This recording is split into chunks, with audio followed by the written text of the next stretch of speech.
Forgot to say to everybody, I apologize ahead of time if I don't say your name properly. It's Kathy Engel Dulac that's going to talk to you about GMO labeling, Governor. And then we're going to have Glenn, I think it's Rojas. Okay? Thank you. Oh, thank you very much. Governor Malloy, I'm here with my son tonight to ask you about the safety of the food that is made available to consumers. I'm very concerned about what I am capable of feeding my son, given the labeling of materials offered in grocery stores. I'm also happy to say I'm proud of being a resident of a state that is on the cusp of history, considering a GMO labeling bill.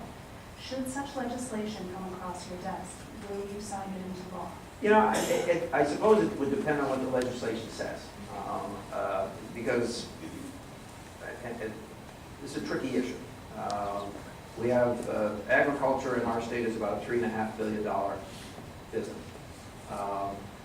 and we have to make sure that we don't put our industry at $3.5 billion in danger as compared to other states. So most of the legislation that's been talked about nationally in our state and other states have triggers.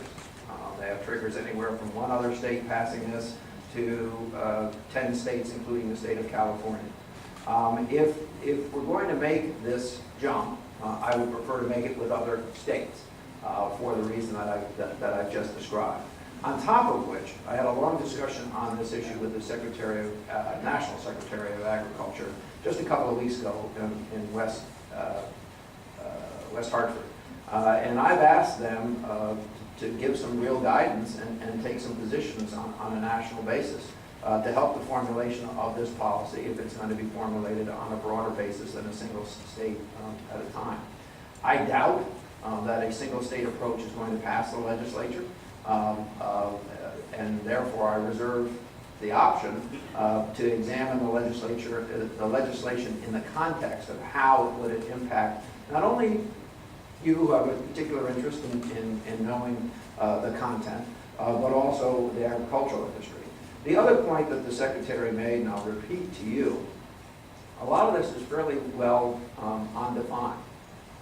For instance, with respect to feed that may be fed to cattle, just use the meat side of it. It's very difficult for anyone to be able to demonstrate that entire chain on a state-by-state basis.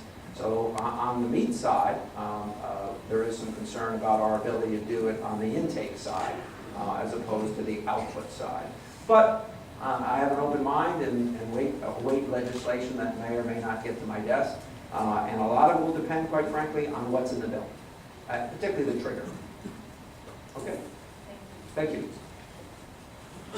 Kathy, I don't know what your son's name is, but